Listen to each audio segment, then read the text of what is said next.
పక్కన అపార్ట్మెంట్ వాళ్ళకి ఇబ్బంది అవుతుందని నేను రీసెంట్ గా వచ్చి ఫైల్ తీయలేదు, అది తీసి దాని ప్రకారంగా ఒకవేళ ఇల్లీగల్ గా ఉన్నట్టుంటే దీని మీద యాక్షన్ తీసుకుంటాం.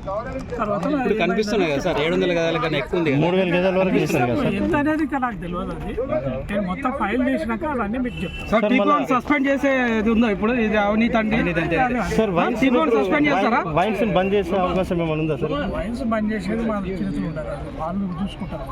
సెక్షన్ కార్డు మీరు చూస్తాం. టీపీ తప్పు అయితే సస్పెండ్ చేస్తారా సార్? అన్నలకు నమస్తే.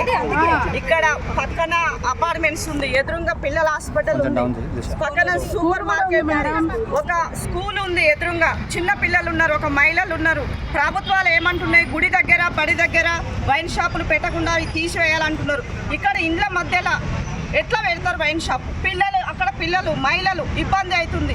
కమిషనర్ వచ్చిండు చూసిండు, 4 రోజులు మహిళలు వీధిలో. ఇక్కడ ఉన్న అధికారులు ఏం చేస్తున్నారు? ఈ మహిళలు ఇక్కడ రోడ్డు మీదకి వచ్చి ఇంత ధర్నా చేస్తుంటే ఈ అధికారులు దీని వెనక వైన్ షాప్ ఎన్నుకున్న అధికారులు కూడా బయటికి రావాలి. వీళ్ళకు మహిళలకు న్యాయం జరగాలి. జరిగేంత వరకు మేము మహిళా సమాఖ్య తరఫున మేము పోరాడతామని మీకు విజ్ఞప్తి చేస్తాం. మీ అందరికీ చాలా థ్యాంక్స్ అండి. మాతో పాటు మీరు కూడా ఎండలో మాతో పాటు టైం స్పెండ్ చేసి మేము వెళ్తే కమిషనర్ ఆఫీస్కి అక్కడికి ఇక్కడికి మాతో చాలా స్పెండ్ చేశారు. మీ సపోర్ట్ మాకు వైన్ షాప్ క్లోజ్ అయ్యే వరకు మీ సపోర్ట్ మాకు మొత్తం ఉండాలని మేమందరం లేడీస్ తరఫున మా అపార్ట్మెంట్ తరఫున మీ అందరికీ రిక్వెస్ట్ చేస్తున్నాము. మేము మార్నింగ్ కమిషనర్ ఆఫీస్కి వెళ్తే అసలు నోటీస్ ఇచ్చాము అని అన్నారు. వచ్చిన కమిషనర్ కొత్త అతను కాబట్టి తనకి కేసు అంతా తెలియదు, అతనికి స్టడీ చేయడానికి 2 days అని అన్నారు. మళ్ళీ మేము ఇక్కడికి వచ్చిన తర్వాత మళ్ళీ ప్రొటెస్ట్ చేసాము. రాకపోతే మళ్ళీ మేము అందరము బై వాక్ ర్యాలీ వెళ్ళాము. అక్కడికి మున్సిపాలిటీ ఆఫీస్కి వెళ్తే ఆయనను మాతో పాటు తీసుకొని వస్తే ఆయన మొత్తం ఇక్కడ నుంచి ఫ్రంట్ నుంచి బ్యాంక్ వరకు అంతా చూశారు. 2 days టైం అడిగారు, చెక్ చేసి చెప్తానన్నారు.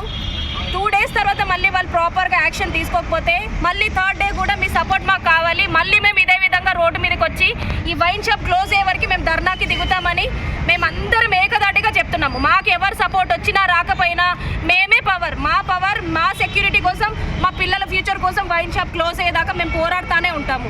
కానీ మేము 2 days వాళ్ళు ఏం ఆన్సర్ చేస్తారో, వాళ్ళు ఏం చూస్తారో 2 days మేము ఆగుతున్నాము. 3rd day మాత్రం ఇంకా యాక్షన్ దీనికంటే చాలా సివియర్గా ఉంటుంది. అప్పుడు ఇంకా ఇక్కడ ఉండదు, రోడ్డు పైనే కూర్చుంటాం. అప్పుడు కూడా మాకు మీ సపోర్ట్ కావాలి. అప్పుడు కూడా మీరు అందరు ఇక్కడికే రావాలి.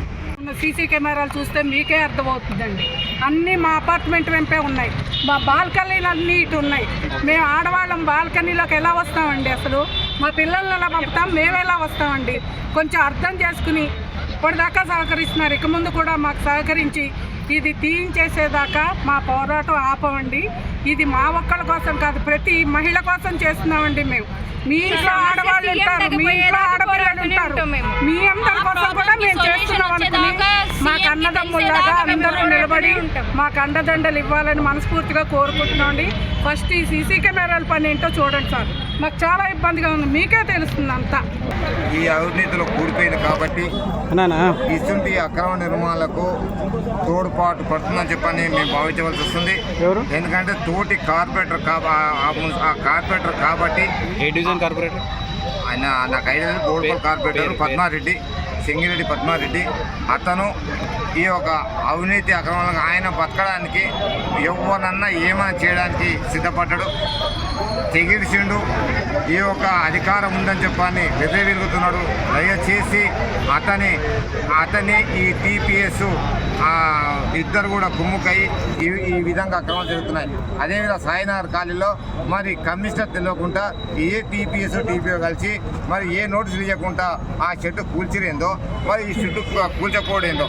వాళ్ళు దొంగ అనుమతులు తీసుకొని 700 గజాలు మాత్రమే దొంగ పేపర్లు పెట్టి అనుమతి తీసుకురు కదా, మరి 3000 గజాల నిర్మాణం జరిగితే రిమైనింగ్ ఎందుకు కూలగొట్టలేదని చెప్పని అడిగితే నోరు ఎలబెట్టి దిగారు.